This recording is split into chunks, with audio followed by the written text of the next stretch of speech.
आता आपण दिलेला शब्द पाळला, त्यांनी पाळा. आता मी पूर्ण काम केले बाप्पाचं माळाजवळ सोडून.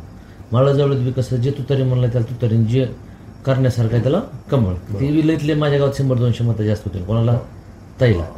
ते बी करून घेणं गरजेचं होतं मला. उद्या ओबीसी गावात ओबीसीचे मतं मला पाहिजे उद्या निवडणूक लढताना. मला जातीवादी शिक्का नको, त्याचाही फायदाच होणार आहे. जवळ प्लस होणे विधानसभेला फायदाच आहे ओबीसी मतं घेण्यासाठी. पार्टीचं नुकसान नाही त्यात. मी जरी जवळ मतं पण बाकी 376 बूथवरली सगळी यंत्रणा मी बाप्पाला देऊन टाकली होती. हे बी तितकंच खरं, प्रमाणे दिली ह्यावेळेस. म्हणजे मी माझ्या आयुष्यात पंकजा मुंडेला पहिल्यांदा धोका दिला. नुसते यंत्रणा नाही, पैसे बी दिलेत मी बाप्पाला. हा काय झालं, सातोदराकडे गेलो आणि ह्याला होतो वाळव्याला, सगळे यंत्रणा दिली मी ह्यावेळेस. मी प्रामाणिकच बाप्पाचं काम केलं ह्यावेळेस. मनात काय झालं बरं का, म्हणजे ह्या वातावरणामुळे तर नाही, मी आधीच ठरलं होतं बाप्पाचं काम करायचं. 4-5 महिने आधीच ठरलं होतं. बाप्पाला उभा करण्यात सुद्धा मी बायला विचारा, त्याचं मत परिवर्तन करण्यात मी किती कारणीभूत होतो. म्हणजे सगळ्या प्रक्रियेत मी बाप्पासोबत रात्र थांबलो मुंबईत. हे हरामखोर लय खालच्या पातळी कोण धन्यानवाला, अरे लय माय खाली. म्हणून तर त्यांच्या उरावर यायचे ना आपल्याला. त्यांना खेटून आपण काही विषय नाही.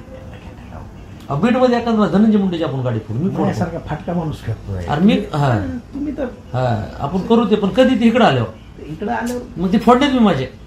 त्याला एक ठोका, एक दगड, आपण 50,000 प्लस 1 कोटी 2 कोटी खर्च होत कमी होता आपल्या एका ठोक्यात. नाही प्रेस घेऊन बी काही बोलतो मी पुन्हा, तसलं नाही. अंगावर बी जातो पुन्हा प्रेस घेऊन. ते बी लोकांचे जाहीर चॅलेंज करू त्याला.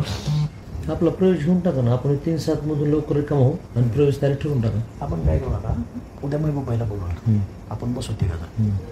महबूब भाई बी लय चिडलं याच्यावर. आणि महबूब भाई काय, तो दरबारी मनसबदार आहे. त्याची आपल्याला काही अडचण नाही. त्याची आपल्याला काही अडचण नाही, आपल्याला त्याची नाही. आपल्या तिघाची एकामेकाला अडचण नाही. त्याला आपल्या तिघाच्या कास्ट वेगळ्या. त्याला माणसं गोळा करायचे पक्षासाठी. पण मला सांगा, मी तर लगेच फोटो काढून पवार साहेबात लावणार नाही. आहे त्याचं दुकान. याच्यापेक्षा हे तर आहेच आपल्याला. नाही ते तर आहे, ते तर एवढं मोठं. त्याला काय वैभव येईल आपण तिथं बसलो. अरे मग आणि मी होय सगळी गर्दी करीन ना त्याला. रोज तिथं हाऊसफुल करीन गर्दी. जनता दरबार तिथं सुरू करू आपण.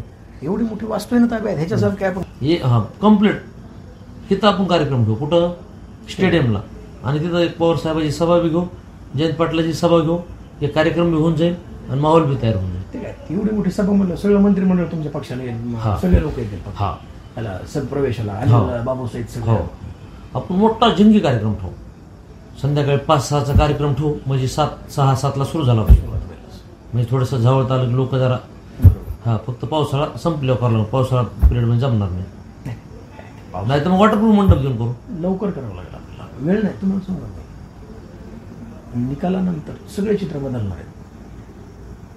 त्याच्यात ऐका ना, 4 जूनला निकाल लागायच्या आधी आपलं ठरवा. निकाल काही बी लागू, आमचं ठरलंय म्हणून.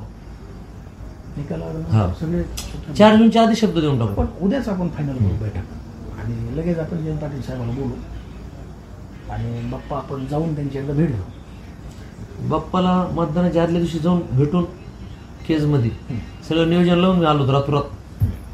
मी भागवतावर गेलो. माहिती तुम्हाला कळलं नाही, लगेच त्याला माहिती झालं मी तिथे गेलो. काय असतं, कुणी ना कुणी असतं. नाही ना, कुणीच नव्हतं ना. सगळे बाप्पा माणसं पडली होती. लाईटी बंद केल्या त्या बंगल्याच्या. मग कसं काय माहिती होणार मला तेच कळलं नाही. एबीपी माझा, उघडा डोळे बघा नीट.